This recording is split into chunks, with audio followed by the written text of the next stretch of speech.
Modern research in the field of hypnotism began with the researches of Antoine Mesmer in the 18th century. While these researches in many ways produced positive results,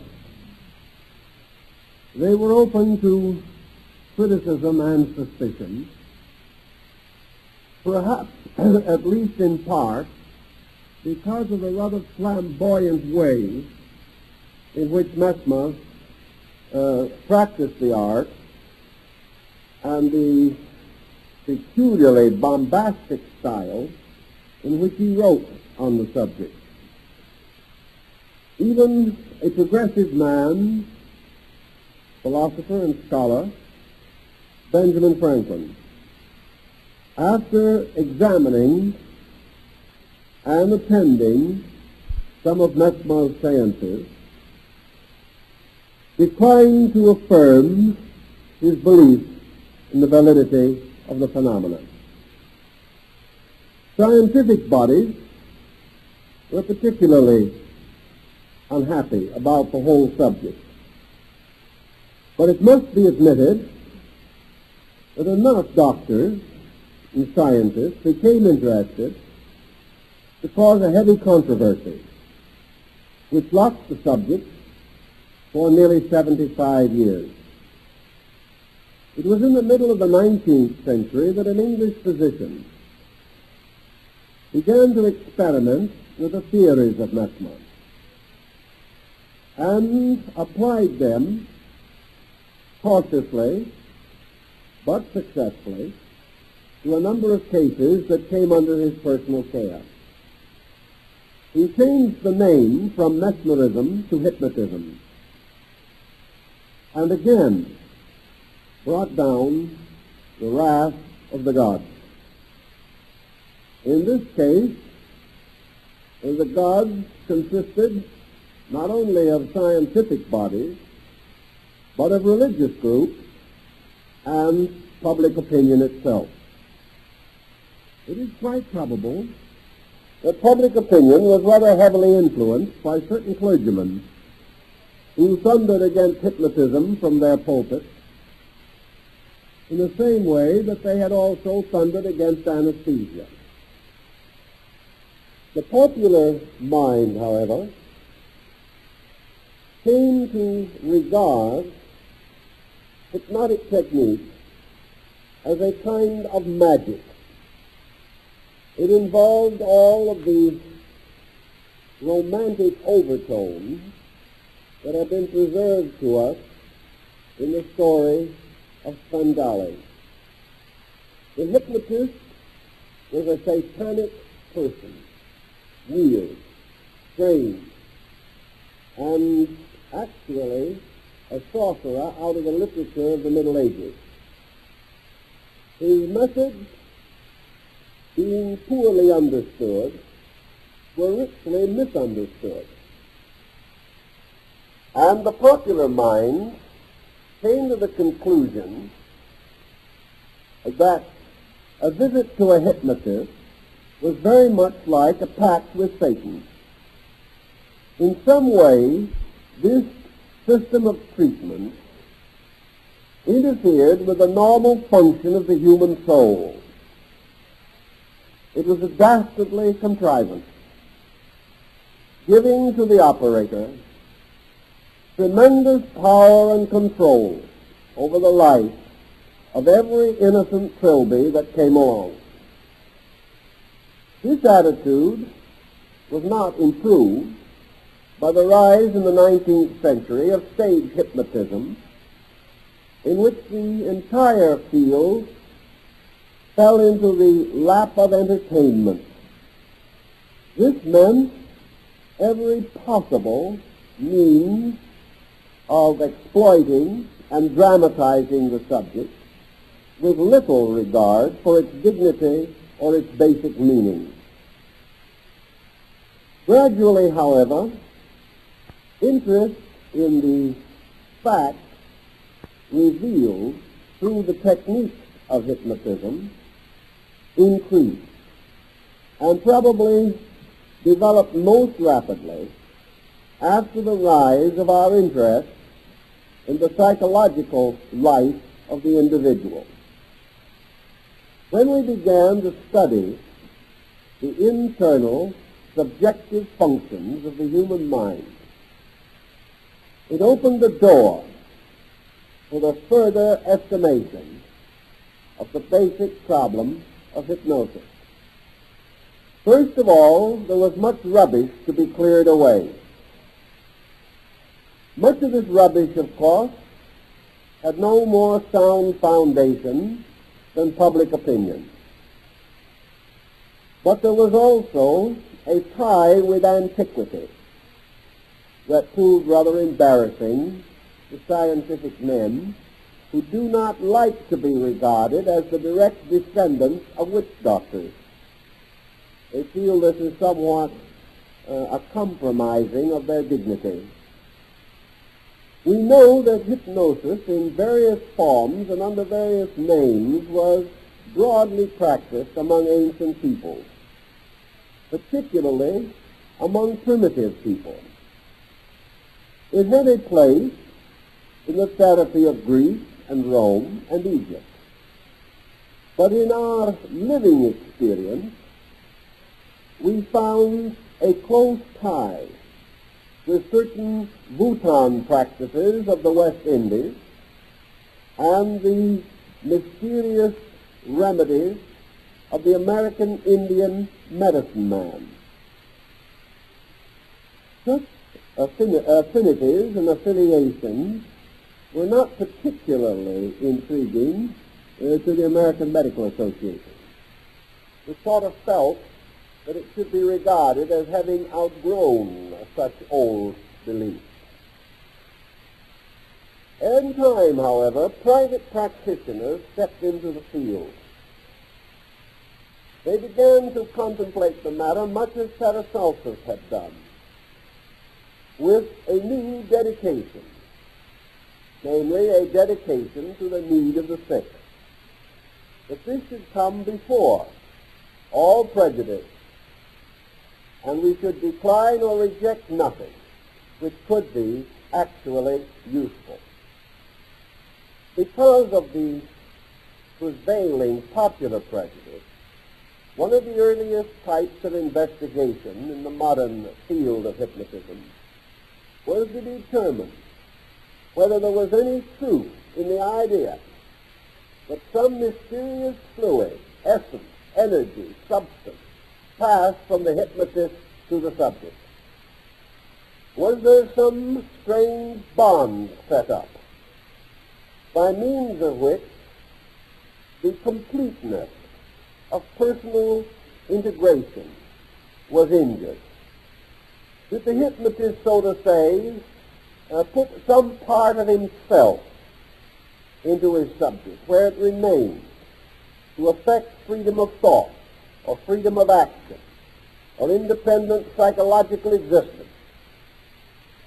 All research to the present time has indicated that this is not true, that there is no connection established between the hypnotist and his subject, other than that which is evident and obvious in the phenomena itself. That there is a temporary influence cannot be denied, but that this influence is other than psychological is now not only denied but rather clearly disproved. Many ways can be used to check such things, and all checking has as yet proved negative. There seems to be no need for the assumption that hypnosis involves metaphysical elements. It is purely a physical matter, but one which involves elements of our physical nature, which have only been known to us within a comparatively recent period. Once the public has come to recognize that the hypnotist is a physician and not a magician, much good can be accomplished, and individuals with numerous difficulties can hope for help in this direction. Now we know that religious authority is very powerful in our thinking. No one wishes to discount the importance of religious belief. There are religious groups today that are strongly opposed to all hypnotic research. They do not even wish that the subject should be explored.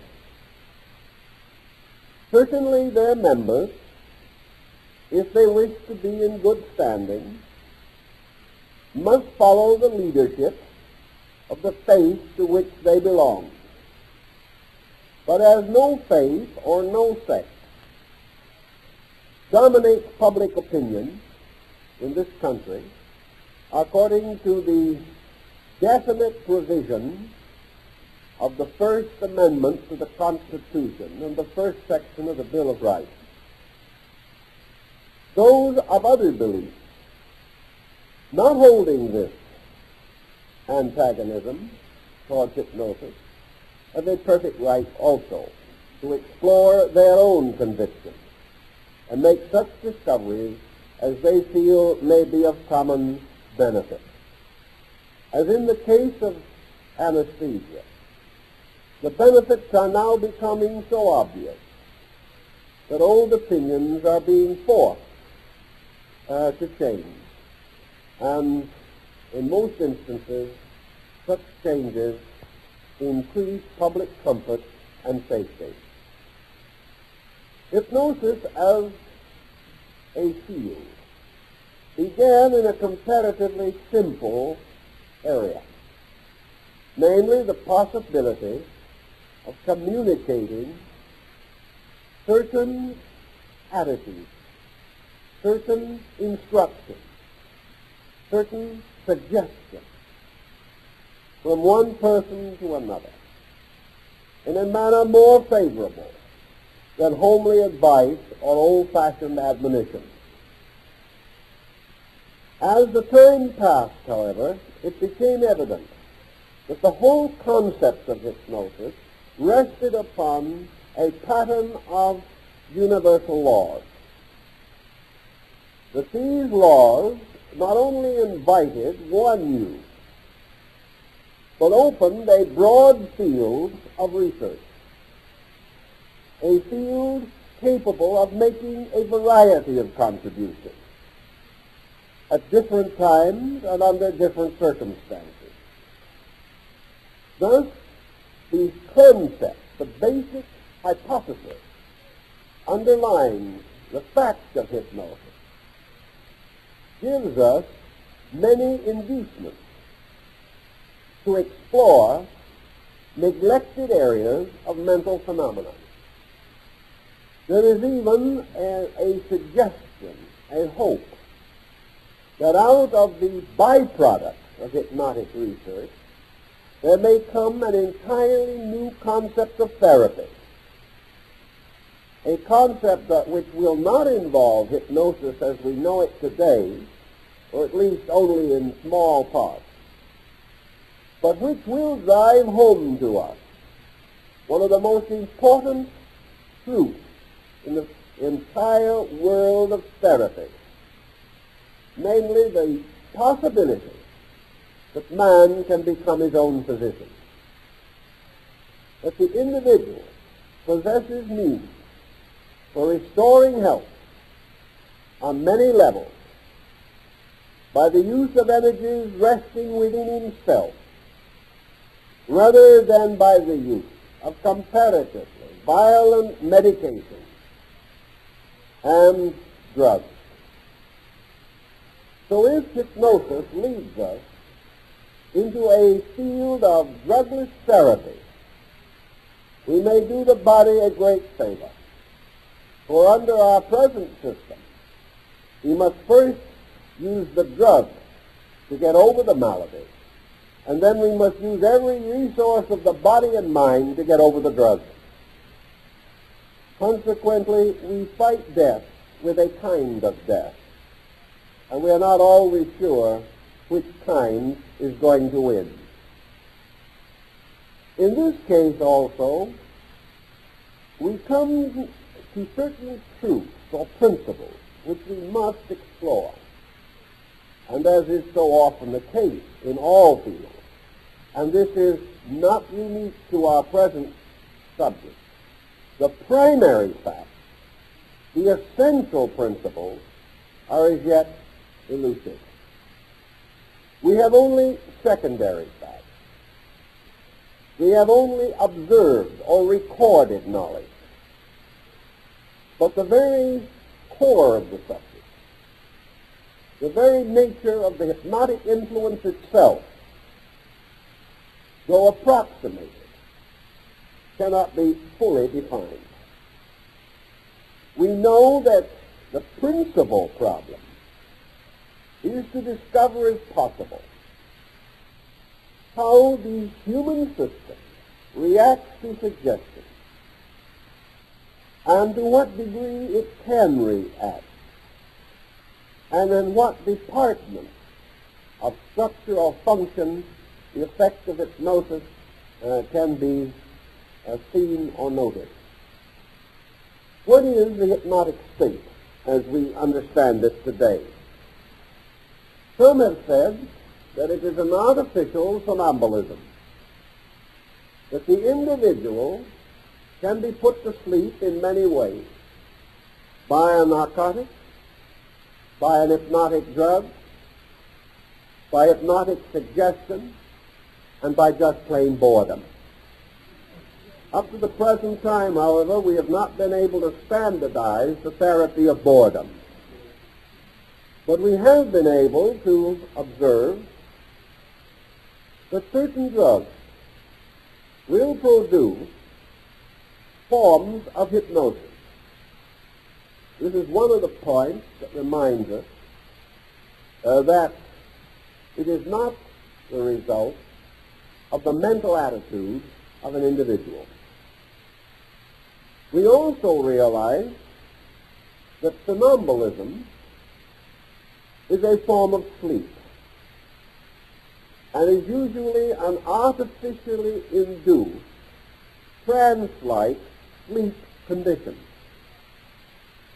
Somnambulism, however, is found without hypnosis, and there is a considerable structure of knowledge bearing upon natural and automatic somnambulism. Somnambulism as an artificial or induced form of sleep suggests that in some way it derives itself from the natural form of sleep.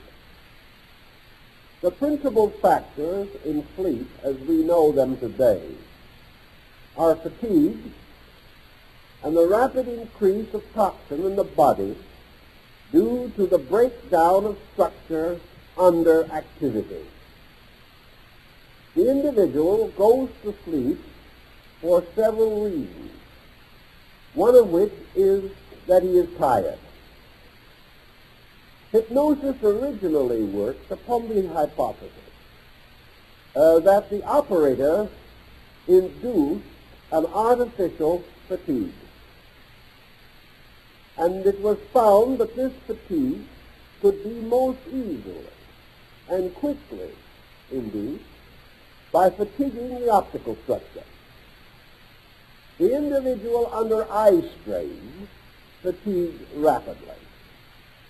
Also under eye strain, particularly when this strain is scientifically induced, there came a kind of disorientation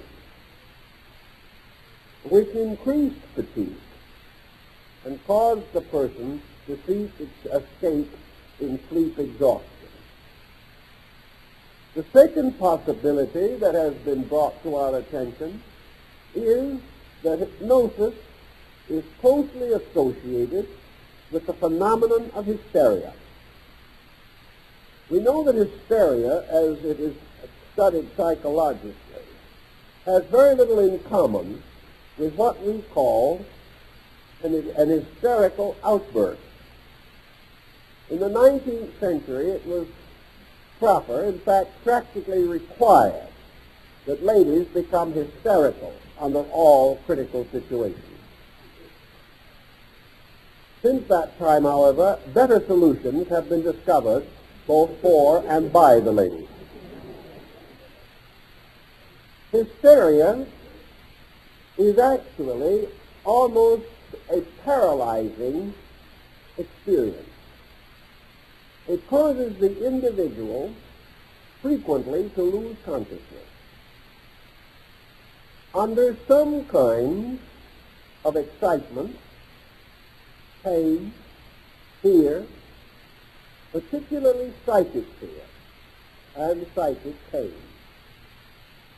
Hysteria was an excitement, an almost instantaneous nervous breakdown, which, because the damage was comparatively negligible, enjoyed a rapid recovery, usually in a few moments with the aid of a little ammonia or smelling salts.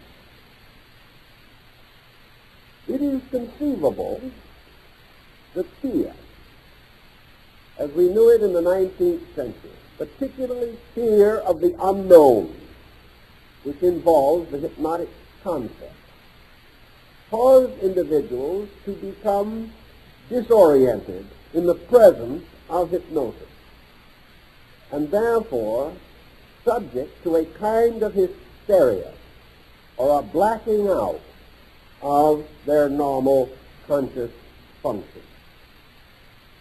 This concept had some merit, but now we go perhaps even further. We know now, for example, that sleep is not what we always thought it to be. There is more than one cause of sleep. In fact, there are more than the several causes we once recognized. We now know that a very powerful factor in sleep is habit. By placing persons in caves under the earth, where it was not possible for light to reach them, we made them servants of their own watches and clocks, which was a very interesting experience, especially if these timepieces were scientifically, shall we say, tampered with. A clock could be placed where a number of persons could see it. A clock so arranged in its mechanism that it recorded 60 minutes on the face in a period of only 30 minutes of actual time. It was found that the persons involved slept according to the clock and not according to true time. It was found, therefore, that if the clock was sufficiently slowed, the person might not feel any unusual fatigue or need of sleep for 20 or 30 hours. But if the clock was made very rapid, he might consider himself as having finished his day's work and be completely exhausted in 3 hours, even though in all the procedure, the nature of his residence, a cave under the earth, was certainly not inclined to create physical fatigue. So the facts became rather evident that the clock became an hypnotic agent. The clock told him when to go to sleep. Whiff, he was asleep, just as surely as though he had been handed an adequate amount of chloroform. Therefore, habit also indicates how strongly we can influence ourselves. Actually, the clock, regardless of the time on the face of it, could have very little effect upon us if it did not set up within ourselves a series of association mechanisms. We told ourselves the meaning of the time on the clock, regardless of the truth involved. When the clock said 8 o'clock in the morning, we were hungry for breakfast, even though the true time might be 11 o'clock at night. When the clock said noon, we began to look for lunch. And because it is almost impossible for individuals to measure time adequately, experiments were made which proved that the individual could develop a healthy appetite between breakfast and lunch in 45 minutes. Also, that he could have no appetite at all between lunch and dinner, in the ordinary sense of the word, because the clock was wrong. Therefore, he was not uncomfortable if there was a 12-hour interval between meals. The clock regulated his life. It regulates most of us in one way or another. The clock, however, merely suggested something continuously, suggested traditional habits, ways of doing things. And the rest of the job we did for ourselves. If we had not been able to read the clock, we probably would have thought of relax and might have come into a common rhythm of our own. The pattern of our own nature might have come through, and we could return almost to an animal state, in which the animal eats when it's hungry and sleeps when it's tired, because it cannot read the clock. A blessed state for the animal. From this series of researches, several very important points were demonstrated. First, naturally, that we suggest habits to ourselves. We use certain subconscious patterns. We live by them. And our entire pattern of expectancy is dominated by them. Also, that these expectancies in ourselves produce a series of psychophysical reactions. Hunger is not of itself completely a psychic thing, although it may be influenced thereby. Normal hunger arises from normal needs, but it can be artificially distorted so that it can occur more rapidly or less rapidly than habit. This may be due to our old kinship with the original pre-Adamite man, because primitive man, like the animal, probably nibbled as often as possible, eating not much at a time but frequently. And the entire regulation of nutrition, sleep, exercise came to man as a result of purposes of his own, artificial situations that he himself set up. Working hours depended upon regularity. Man gradually set up rules to govern fatigue, hunger, and many other habits. These rules ultimately became a part of his subconscious life. When, however, his conscious life is disordered in any way, the old rules which never really changed, the rules which were before man's self-consciousness, simply assert themselves once more. Thus, man has a certain capacity to perform any function at almost any time. It is only specialization that has determined the time in terms of clock or sundial or hourglass. The next point that comes from this particular situation is to consider to what degree man has the power of suggesting to himself, and how far such suggestions can be carried for woe or weal. As suggestion is actually a more or less voluntary process, and we cannot accept or respond to a suggestion that violates the energy sources which make suggestion possible. It follows that the average person, unless he is under abnormal stress or under some psychotic pressure, will seldom, if ever, suggest to himself or vitalize the suggestions of others that are contrary to conscience and morality. He will only suggest that which is acceptable to some pattern within his own nature. Within this pattern, however, there are numerous degrees of possibility. We know that the simplest of these suggestions in hypnosis, sleeping and waking, is only a beginning.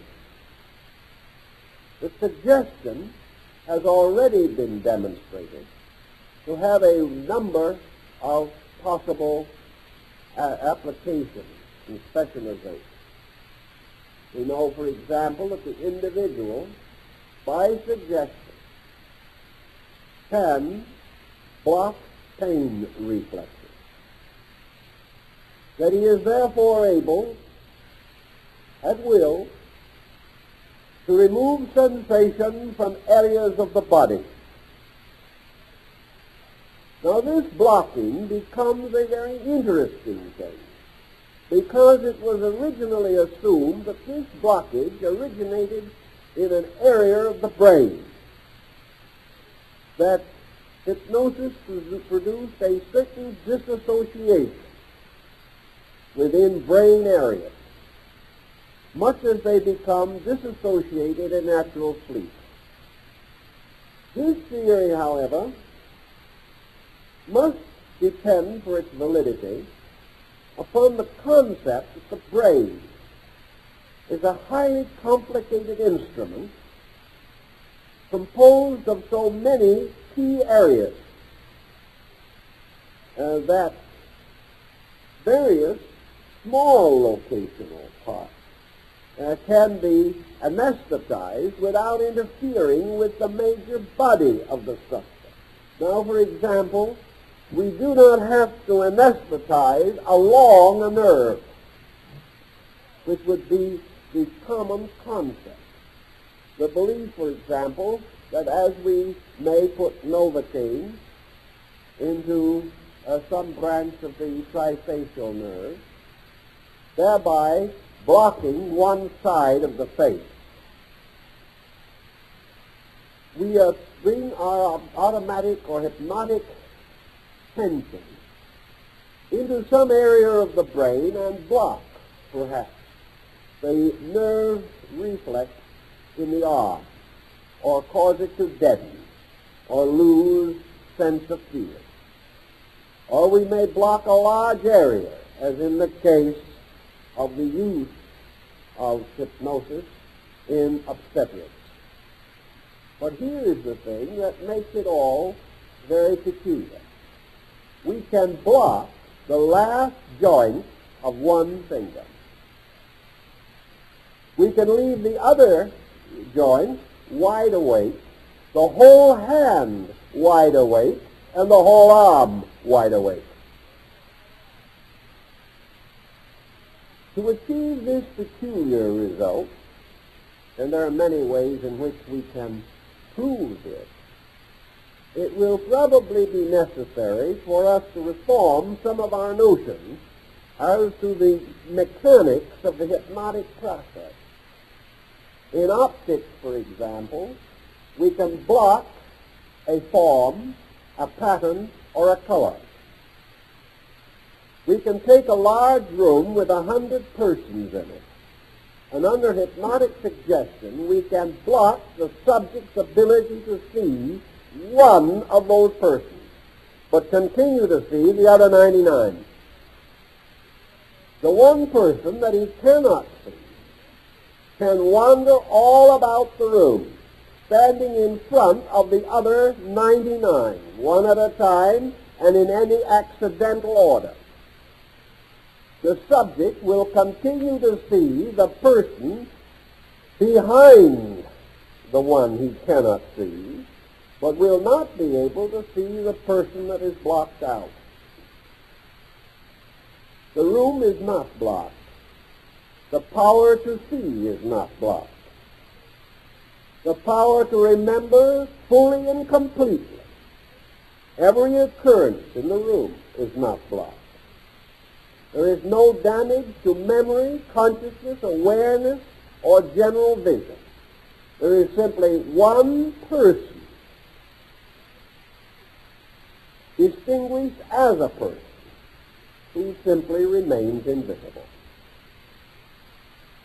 The same consideration comes in the problem of taste reflexes. We can cause an individual to enjoy food with all of its most delicate flavors and can completely block out the taste of onions. We can dose everything the individual is eating with onions. And we may have previously learned that onion is one thing he cannot eat or which distresses him profoundly. Yet he will eat and enjoy all flavors and swear there was no onion in the food. We can hand him the onion, and by blocking his visible sense of the onion and his taste sense, we can let him eat the onion, and he will be convinced that it is an orange, a pear, or a cucumber. Yet no other part of his mentality is interfered with.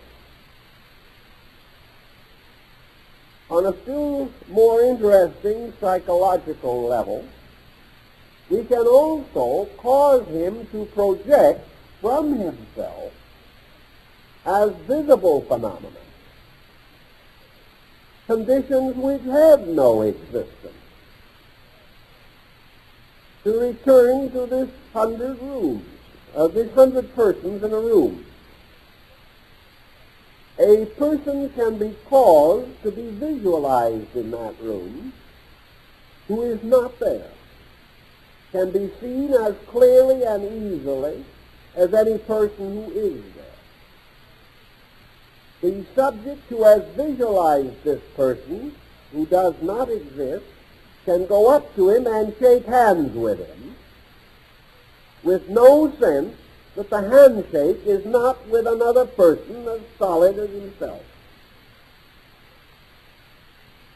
Thus we can also project from the individual a whole series of non-existing circumstances. The old theatrical performance of causing the person to believe that he is walking across a river when he is only passing over the living room rug is probably remembered by many of us. How carefully this person will remove his shoes and stockings and wade painfully across the old Persian carpet. He sees the water. He knows it is there. He feels that it is wet and cold. And yet, there isn't any. Go on into other fields of possible suggestion. And remembering always that the only way that the person can receive this suggestion or visualize it is by a kind of personal acceptance of it. We also begin to ask questions that probably will become more important 20 years from now. And that is, where does this process of self-suggestion begin and end? How much of what we believe to be here now exists only because of our own believing? What part of the universe is the projection of our own general acceptances? What effect does this acceptance have upon our culture, our concepts of values, our appreciations of art, our dedications to various pursuits, our recognition of the excellence of various subjects? To what degree are all these acceptances merely dramatized by our own intensity? Is this not merely the extension of the fact that man creates his own psychic life and therefore can project this psychic life upon the things that are occurring around him? Is this one of the basic causes of prejudice? Is prejudice an hypnotic power by which we literally blind ourselves to facts? Is prejudice a self-deceit so real that it can make us see water on the living room rug, shake hands with people who do not exist, or try to sit down in what appears to be an empty chair in which someone else is already sitting? Where can we say that the power to suggest to ourselves begins and leaves off? Our hope in this, of, not being too greatly deceived, is that we associate this suggestion with another person. That we will not respond unless another person whose authority we accept makes the suggestion. Yet we know that the same suggestion can be made with a phonograph record. That it is perfectly possible for an hypnotist on a television program to put part of the visual audience asleep. You can be 500 miles away watching your own set, and you may succumb to his suggestion. What other suggestions do we knowingly or unknowingly accept? What is the phenomenon of the dictator, of the political policy? What is advertising? These things may all be suggestion pressures, causing us to lose a large part of our own orientation. The study of suggestion may lead ultimately to a realization of how we deceive ourselves, and also really relieve us of the opinion of our friends that we are merely doing things badly because we are unpleasant people. Perhaps we are not unpleasant at all. Perhaps we believe what we are doing, and to us it is just as real as it is unreal to someone else. This, of course, can lead to quite an area of speculation. We know psychologically that there must be some valid association between the subject and the hypnotist. But this association is one of psychological acceptance. The hypnotist does not force himself upon us. We force him upon ourselves. We suspect him of ability, and conversely suspect that we cannot resist them. We also work by contrary, for in some instances we insist that we are not susceptible. and insist that we cannot be so influenced. But in such cases, we usually protest too much. And often, this is only an effort to hide our own fear that we can be influenced. Therefore, we cannot depend too much upon the idea that only susceptible people, not ourselves, can be influenced. The pattern of being influenced by something or someone is archetypal in all of us. So we merely let the patterns have their own way. Psychologically, what is the basis of our receptivity to the peculiar suggestion of a hypnotist? Probably, as in the discussion of last week, the primary agent is acceptance. We believe this person can do this thing. We suspect, if we are there for therapeutic or character help, that we are going to be assisted. We have certain confidence in the validity of the truth. We also have certain nervousness, certain uneasiness, which of course makes us even more susceptible. We also may resist to a degree, which will cause the reaction of hysteric tension, and we will also succumb, but to slightly different methods, which also points out that there is more than one method. There are probably hundreds of methods by which various types of hypnosis can be induced, and we are not sure that these different methods all produce the same type of hypnosis. We have not yet broken this point down as adequately as will ultimately be done.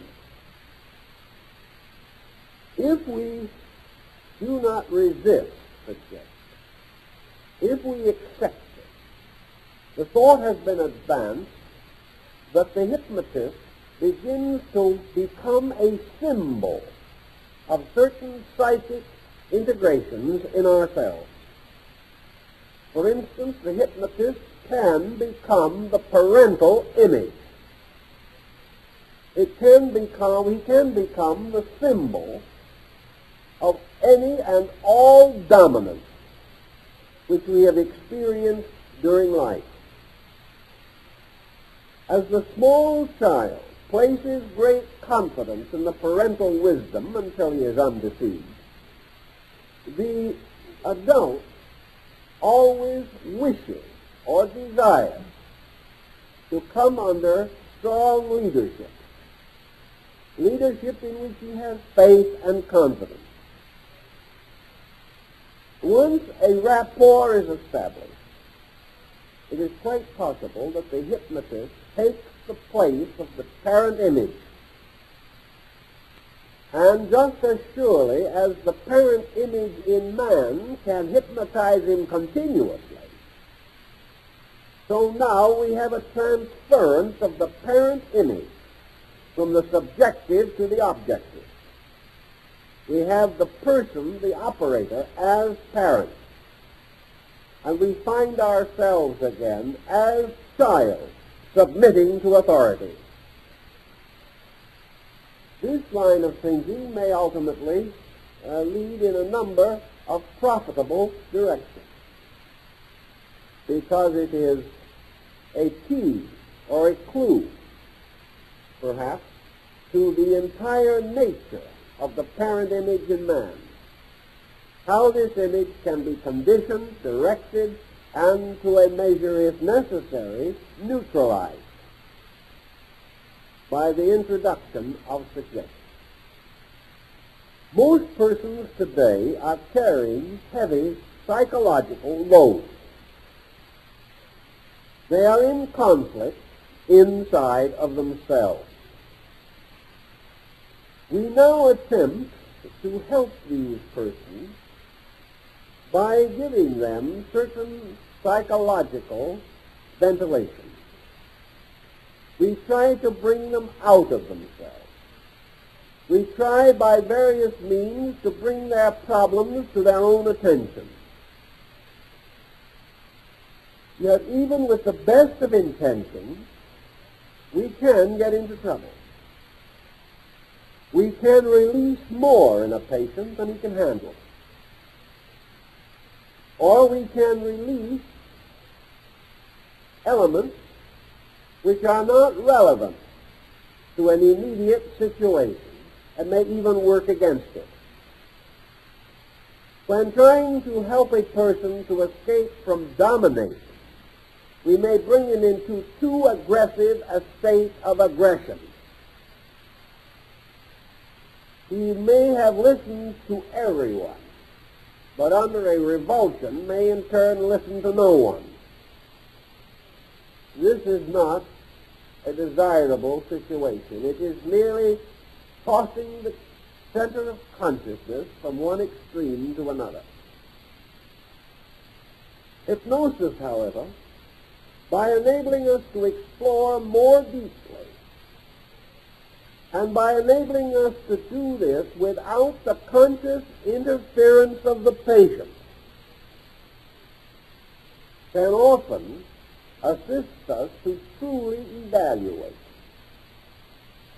This evaluation may not in the end be different from that which will be discovered by the normal means of analysis. We may come to the same conclusion, and if both methods are correct, we must come to approximately the same conclusion. But under hypnotic technique, we can come to that conclusion perhaps 10, 20, or 50 hours sooner than by the analytical method. We can immediately break through the defenses by means of which the subject or the patient is subconsciously attempting to deceive the counselor who is trying to help him. This type of secret deceit is very, very common in most fields of psychology. We have already mentioned the problem of consciousness. And this is another area which may be opened up by hypnotic research. And many new discoveries may be made concerning the nature of consciousness. Some of these discoveries going back to opinions held long ago, but in the meantime rejected, because there was no adequate means to check them, and they did not fit into the gradually evolving structure of present attitudes and ideas. One of these points has to do with the location of consciousness in relationship to the body. Now, we're not going into a metaphysical discussion of this, but rather the relationship of consciousness in what might be termed the nervous field of man's physical and corporeal structure. Is consciousness actually located in an area? Is consciousness primarily located in the brain? Does it arise, as some have held, as a reaction to certain brain stimuli? Or is it the source of these very stimuli themselves? Does consciousness, as some mystics have held, reside primarily in the human heart? Or, as is now beginning to be more suspected as a result of hypnotic research, is consciousness diffused through every cell of structure? Is, therefore, consciousness a diffusion, as Buddha thought it was? Is consciousness something that, like salt and pepper, is scattered everywhere through the structure, seasoning it all? and giving it all life. If consciousness is resident with life in structure,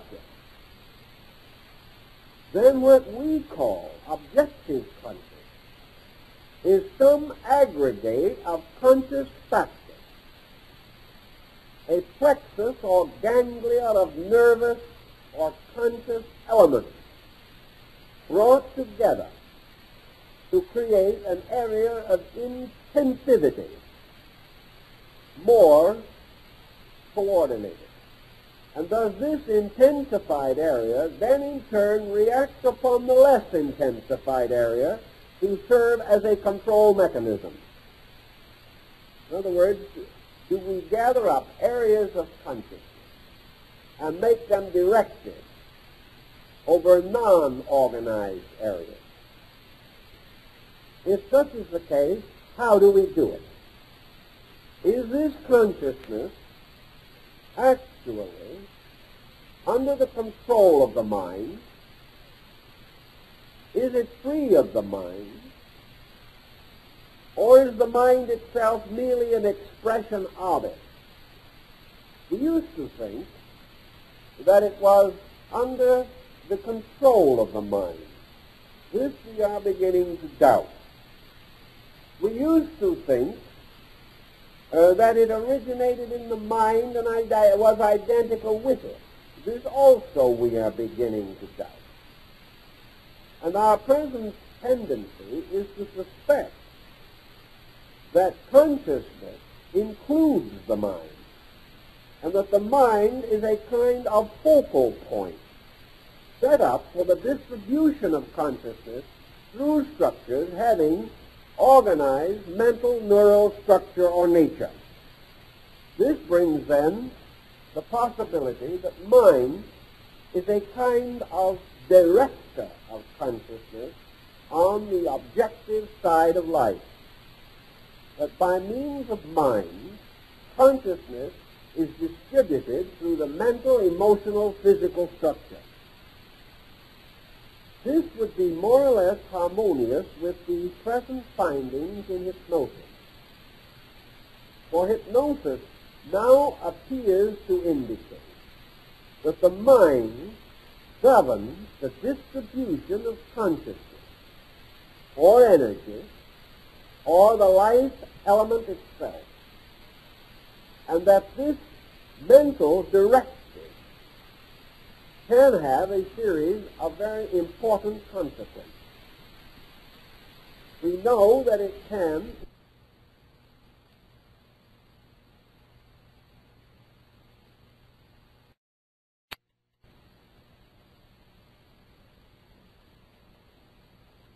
any part of the body which you so desire. The moment the concentration is removed, the symbol dies out. This actually must mean, therefore, that we are in direct control of the body at all times, and probably almost all of its processes, the only possible exception being the actual function of the heart. This we can influence, but it is not certain whether we can completely control it. If this thinking be logical, we have at our disposal certain immediate therapeutic uses of suggestion, once the formulas, techniques, and methodology are clearly developed. We have the power through concentration or through a kind of hypnotic intensification of self-suggestion. We have the power to break up blockages in circulation. We have the power to restore impaired function if it has not gone too far. We have the power to hasten elimination of toxins from various areas of the body. We have a power to create so rapid a circulation that we can prevent blood poisoning. we also have the power to block circulation to the degree that we can prevent some dangerous elements from circulating quickly throughout the system. We have power to hasten the rapidity of cure for various ailments, including broken bones. We have the power to adjust ourselves to changes of temperature, to various pressures, to intensify physical strength within a reasonable degree. This we realize the moment we recognize also that in cases of certain mental disease, the strength of a comparatively healthy person, a comparatively weak person, suddenly becomes excessive. And a person who in normal life has practically no strength may require several persons to restrain them if once the mental equilibrium is lost. This also means that this additional strength is always available without mental unbalance. So out of the study of this different type of research, we realize that it is possible to combat fatigue, that it is possible to hasten many processes and thus accomplish a more rapid recovery from sickness. All of these points, of course, leave us on the horns of another dilemma. Suggestion is only about as important as the intelligence of the suggesting power, whatever it may be.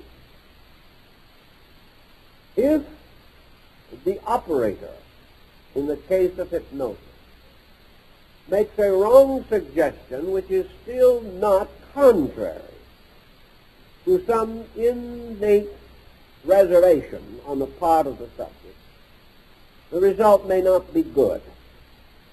The individual, believing that he knows what he wants or he needs, trying to suggest to himself, may only block necessary symptoms and hide from himself ailments which might, through neglect, become serious or even mortal. Therefore, suggestion, like the aspirin tablet, is dangerous in the hands of the person who uses it without judgment or excessively.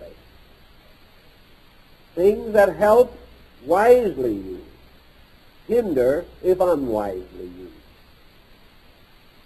We need, therefore, a very clear vision of structure and function in order to know how it should be influenced to produce the necessary and proper results. Here is a whole world that has not been touched. We are perfectly content to assume that the suggestion is right if it achieves the end that we immediately recognize to be necessary. But nature has a very involved way of working, and nearly always trouble is nature's effort to remedy a greater trouble. Thus, if we block nature's means, for example, of disposing of poison in the system, or if we cause it to be eliminated more rapidly than nature intended, we may get into further trouble. Thus, the accurate knowledge of nature's own ways is essential to the best use of suggestion in all of its fields. Without this use, there are many sad consequences. The use of hypnosis as a means of psychotherapy also presents a wide new world of special possibilities. Certain ailments traditionally resist hypnotic treatment. These ailments are, for the most part, ailments which do not arise within the area of the therapy, or against which the therapy is incorrectly directed. For example, take alcoholism. A person seeking hypnotic help for this ailment is likely to ask that the desire for alcohol be blocked, on the assumption that if it is blocked, that the habit will be broken. Actually, this is not usually true. Under some conditions, alcoholism is successfully treated by suggestion. But as in all forms of medicine and in all forms of therapy, the results are not standardized. That is why we actually refer to medicine as an art rather than a science. It's because we are not able to standardize the results of treatment. We have a wide explanation for this, developing primarily from the utter individuality of the construction of each individual. We are all different. Therefore, because of innumerable factors of difference, we will not react in the same way to various medications. There is more to it than difference. And the case of the use of hypnosis for alcoholism is at point. Alcoholism is itself only a symptom. Very few persons actually drink because they enjoy the taste of alcohol. They do so because perhaps of social pressure, but to become truly alcoholic because of psychic pressure. This psychic pressure means that there is something within the psychic compound itself which is out of order, which is not adequately sustaining the integrity of the individual. He is suffering from psychic stress. He is suffering from worry, from fear, from perpetual adolescence, from any one of a number of ailments. And the alcoholism is merely the breakthrough of these symptoms. Therefore, to use hypnosis to correct it by directing the hypnotic suggestion in the form of, I do not want alcohol, may be saying no more than the individual himself has already said to himself 1,000 times. The blocking of this outlet is possible temporarily, but very temporarily, because the pressure behind has not been touched. The real situation has not been reached.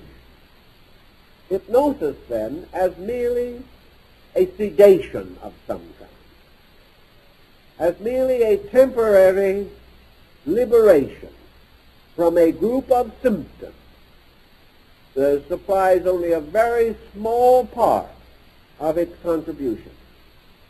The larger contribution lies in the digging in to the various elements of the situation. Let us take the first series of possible examples. Under hypnotic pressure or under hypnotic influence, children have been taught to read and write who are otherwise very slow in this ability or these abilities. The child has been assisted to keep up with its studies. Spelling has been improved. Memory has been improved. Coordination has been helped. And the ability to, we'll say, arrange patterns of study has been stimulated. Thus we see that hypnosis can suggest things to do that need doing. If the person does these things, he himself naturally benefits from the doing. Here we have a kind of habit mechanism which can have considerable results, although again we may have to search behind to find out why the child is slow of learning. Sometimes it is poor instruction. Sometimes it is comparative indifference to the subject. Oftentimes it is psychic stress. All of these elements can be weighed and examined. And by so doing, the facts can become known and worked with. In psychoanalysis, a great problem arises in the isolation of the true cause of a very serious neurotic pressure, frustration, or tension. Usually, the individual has gone through either one intense stress pattern or a series of less intense ones which work together to set up a mechanism in that area. Very often, this stress pattern and the circumstance are not consciously remembered. Therefore, we have the outlet of dreams. Dreams have a certain relationship to psychic or to hypnotic procedure. Just as the hypnotized person is not merely allowed to sleep, but is subjected to certain conditioning so that he is able to serve himself during sleep or to unfold certain aspects of his nature while unconscious of what he is doing. So in a measure, dreams are a reversal of this procedure. For in dreams, interior pressures push forward into the objective. And powerful dreams can become, in their own turn, suggestion or hypnotic pressure. Many persons have been hypnotized by a dream and have therefore come under a very strong influence which may have a serious effect upon them. One of the reasons why dreams may come true is because subconsciously we are making them come true. We are determined in some way to fulfill them, or are so strongly influenced by them that this fulfillment becomes an instinctive process in ourselves. Now in hypnosis we recognize three distinct levels of influence. We have what may be termed light hypnotic tension. In this state, the individual is able to accept certain suggestions. He is aware that he accepts these suggestions. But he is also aware that his resistance to suggestion has been lowered. He is in a sympathy with the suggestion. He is in a state in which his own attitudes do not rise belligerently against the suggestion. If you say to an individual in his conscious state, you can control your temper, he will explain to you at great length why he cannot. Why it wouldn't be fair for him to if he could. And that the whole problem lies in the fact that other people badly treat him. Under hypnotic tension, even under light hypnosis, the individual simply forgets all of these secondary considerations. They simply cease to exist. He has only a complete receptivity. If the operator tells him that he can overcome a bad disposition, chap says, well, I guess I can. It never occurs to him any longer to say, no, I can't. this objection function has been blocked. And this would be a happy world indeed if more objection functions were continuously blocked. Of course, not really, because these in turn have to be explored. But lots of folks would be happier now and immediately if there were less objectors in the world. The second degree of hypnosis involves a further intensification of this. The subject loses orientation with things around him. If in the midst of treatment the doorbell rings, he will not be disturbed, whereas in light hypnosis he probably will be. If things occur which might, under some situations, draw him back again into his own consciousness, these occurrences will not have this effect if he has reached a middle or moderate degree of hypnotic tension. He is sort of alone now in space. No one around but the operator. He is conscious. He knows that he is being given suggestions. He hears the words, and he accepts them without resistance. When he later is brought out of the hypnotic state, he will remember everything that occurred.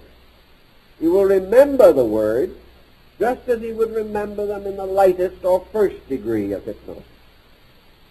So the first degree and second degree have this point in common, that the entire procedure is consciously remembered afterwards. In many ways, the light or moderate hypnosis has therapeutic advantages.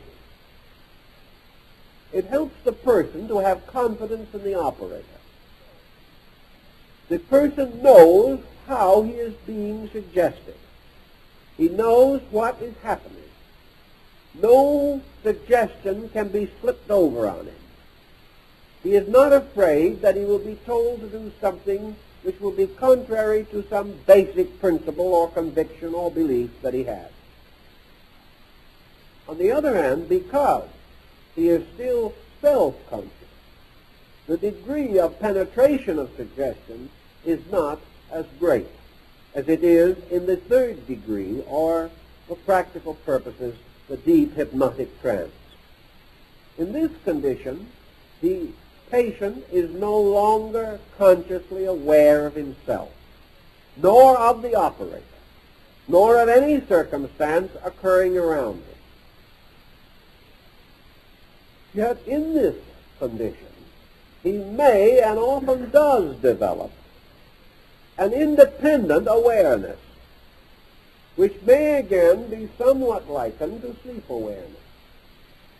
The patient, for example, or the subject, under deep hypnosis, with no conscious memory of himself or of the operator, can develop a living personality of his own, which exists only during hypnosis, as sometimes it occurs only during sleep. Regression also shows that the person in this condition can move back to his own life experience, identifying himself only with the immediate occurrences. In this state, memory is blocked. And the blocking of memory is very interesting. For memory is not only the remembering of the past, but the remembering of environment and the familiar now. Therefore, the blocking of memory places the individual entirely outside of the time sequence factor. His experience consists of a sequence of independent frames, like the single frames of a motion picture film. He moves from frame to frame, and the one he is in exists. The one he moves from has no existence. The one he moves to is not anticipated. This timelessness, which is part of your deep hypnosis factor, has even religious and spiritual implications. By means of it, man is able to actually pass through a series of immediate experiences of now.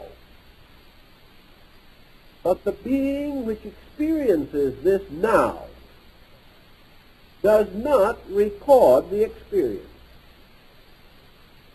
Here we have perhaps a key to certain mystical experiences of individuals who do on occasion break through the time-place barriers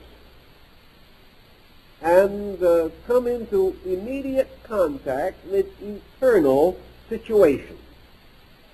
It is quite possible that the study of this field of immediacy in third-degree hypnosis will have validity in both the scientific and philosophical world in years to come. The person having now developed an independent existence may and can live in this existence in a reasonably complete manner. A person under third-degree hypnosis does not have to lie on a couch like a block of marble, and certainly does not need to be suspended across two chair backs, as was fashionable in the 19th century. Actually, this person can get up, engage in conversation, have a very vivacious and animated time, mix with people, shake hands with them, know them, discuss all kinds of problems with them. And yet this person will not exist or be remembered in any way when the subject is actually brought out of hypnosis. More of special value through regression is that this person can be regressed into elaborate pageants of situations. A case in which a young man in his 20s led a complete symphony orchestra might be at point. In his 50s, under psychological treatment, he was regressed to that great concert in which he was the conductor.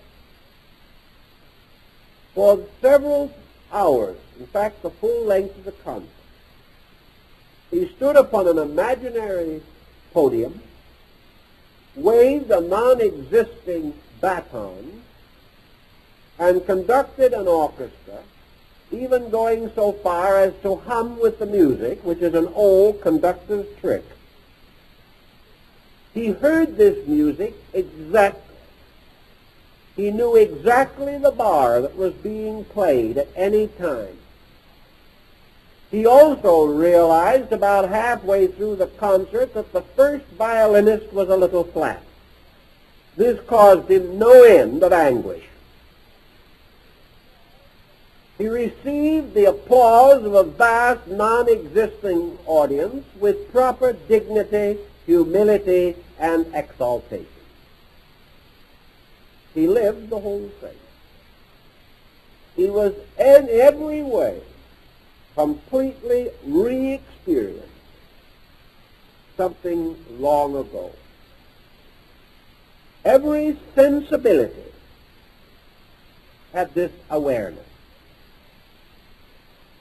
Now supposing we say that this same person was then returned again to a comparatively calm, sleepless state, and later awakened with the suggestion not to remember. Under such conditions, he would have no recording in his conscious mind at all that he had experienced or lived through again this symphony. What does this tell us? It tells us that this experience which he relived was always present in him. It was not manufactured out of thin air. It was merely given a means of expression. He was living with that symphony continuously, day and night, in himself. it would never cease. If it had ever ceased, even for a moment, he could not restore it. This gives us a new dimension of memory. It proves to us that memory is not merely the record of the past, but contains within its dimensions the power to re-experience the past. And one point we have often made of memory is the blessed fact that we can remember, but we cannot re-experience, which has been our common theory. The only reason we cannot re-experience is because we permit our memory to fall under the time-place sequence of suggestion and outlaw the possibility of immediate reconstruction of the emotional impact and experience of an event. This tells us that in our memory, therefore, is the power, if we know how to use it, to relive everything that has ever happened to us. Nature does not wish us to relive these experiences. Therefore, has placed a blessed silence on this faculty within our own nature. Yet nature itself occasionally calls upon such things. And here is an interesting point in hypnotic control again. The operator placing the person in this state and inviting the person to re-experience this wonderful concert, or whatever it may have been. The operator wasn't present at the concert. No part of this suggestion came from the operator. He was not forcing the man to relive an experience. To do so, he would have had to impart that experience either in words or in thoughts or in attitudes or in some symbol that would stimulate it. This was not necessary. Therefore, the operator did not create the concert in the person's mind. The operator only made possible the release of this situation that already existed.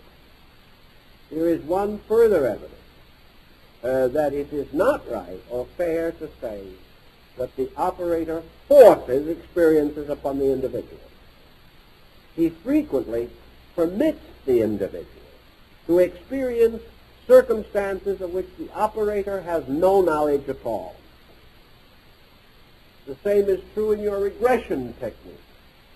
The operator regressing a subject for psychological purposes has no idea what he is going to find.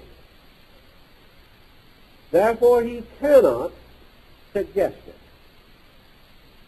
Yet if he works upon the patient objectively, he can suggest. We can suggest things sometimes more strongly in a conscious state than we can when the subject is under hypnotic tension. If a person coming to an analyst or psychologist explains his situation and the psychologist says to him, well, I'll bet that's the result of that difficulty you had in boarding school, the patient, seizing on anything, will say, oh, yes, undoubtedly. Now I remember it clearly.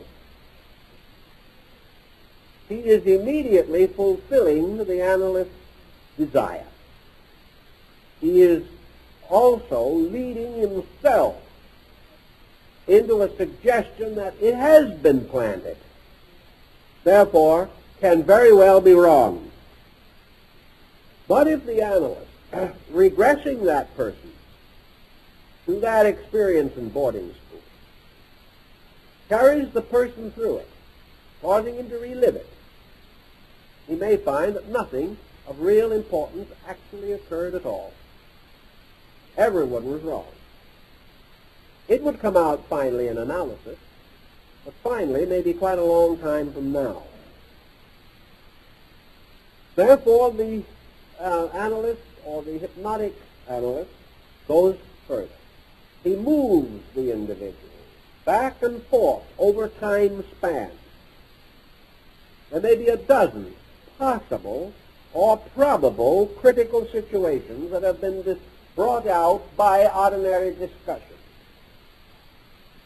The analyst drops the consciousness of the person under tension into each one of these situations. And suddenly, in the midst of one of them, the patient passes into the mood of the original occurrence.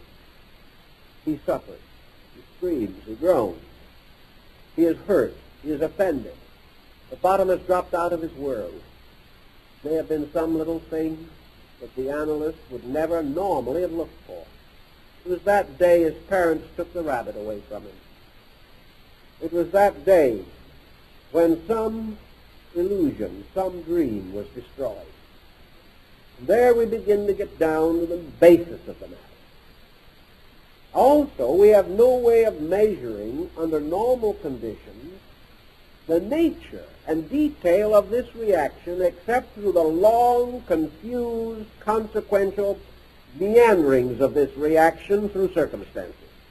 By the time an individual has lived with a reaction for 20 years, mixed it into every project of his life, been hurt by it in a dozen different ways, and has been modified in character until perhaps very little of his original nature is any longer apparent.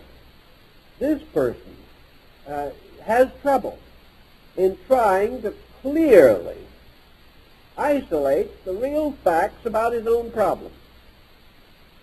But under this type of hypnotic tension, he can tell exactly what caused the trouble. The operator can find out the peculiar psychic twist of that person's childish personality that made this thing hurt him so profoundly. Why it hurt him, how it hurt him, what he did about it. All these things are relived, and the intensity of the reliving reveals the intensity of the psychic pressure. Sometimes several things have combined to create this pressure. But in almost every instance, reliving of it can bring it out. This reliving under this type of pressure is released directly, coherently. It is released in a manner in which it can be quickly used and can perhaps suggest certain psychotherapeutic counter-suggestions or compensatory suggestions which will help. On the other hand, this reliving of the true experience is not limited actually at all to the hypnotic state. It is there all the time, like the concert. And where the pressure gets too great, it may break through in dream symbolism without the use of hypnotic suggestion. But when it breaks through in this way, it breaks through symbolically. It breaks through association or by means of some design, figure, symbol, or device, by a theatrical dramatization of the event with a new cast of characters. It is not brought forth in its original nature. As a result of this difference, it is less available for immediate use. It can be interpreted gradually, but we must plow our way through all possible explanations, perhaps, before we are able to pick the correct one. When an individual has a dream indicating that he has been over-influenced, this is not as helpful as might at first appear. For the probabilities of being over-influenced are universal. And the probabilities that any one individual has been over-influenced is not a probability of one such occurrence, but the almost certainty that he has been over-influenced many times. Which one has caused the damage? It is not even always the first one. It is the one which created a peculiar stress in that person. So now, through hypnosis, we get into a peculiar realization that there is a strata of human consciousness, a stratum of life, in which everything is continuously experienced. And this continuous experience, even in the struggle to clear it hypnotically, is interesting on a dimensional basis. A person, for instance, can relive one situation and then be progressed to another, and so on, or regress backwards. And these experiences are only in this frame-like structure because the operator is moving that way. He is moving from one guidepost to another. He does not know what lies between. He can, theoretically, if he wishes to live long enough at it, complete an entire recapitulation of the entire life of the individual. He can take its waking and sleeping phenomena, and he can cause this person to go through the past 30 years exactly as they happen. Every mood, every instinct, every thought, every reflex. But it will take 30 years because he has to relive the whole thing over again. Yet any moment of that 30 years can be pulled out. If it is dropped back, another moment can be pulled out. Also, the flowing of events will indicate that they can be moved backward and forward at will, and all that is required is a focal point. Thus, out of this mystery can be redrawn or recaptured at any moment, any part of it, simply by focalizing on it. This opens a tremendous field of speculation concerning the interior constitution of the human psyche. It gives us much more to think about and work upon than we have ever suspected before. Under the same general theme of hypnosis, we move toward what might be termed the future, the development of the techniques of this subject as they may apply. We know, for example, that in the life of the person today, most of his basic problems are unsolved. He is helped, he is hindered. But always he is inadequate because he does not have conscious control of his own unconscious impulses. He does not know the real reason for the things he does. He does not know why his attitudes break into patterns which sometimes persecute him. He does not know any cause for his likes or dislikes, except perhaps very superficial as secondary reactions to inadequate stimuli. He does not know why he is what he is. He also does not know how he can be what he ought to be. The only way in which the final solution can come is the opening up of the entire interior life of man. The realization that the internal moves the external. That everything that happens to us on the outside of life is the result of pressures from the inside of life. Also, we suspect strongly that what we call the extrasensory perception gamut can also be stimulated by hypnotic suggestion. It is quite conceivable that under hypnosis, the individual can be clairvoyant. It is very possible that under hypnosis, the individual can discover laws and rules of the greatest value to his own conduct, to the advancement of science and knowledge, and to the final solution of world problems. He can discover anything that is locked within himself. Also, he can be assisted to stimulate the faculty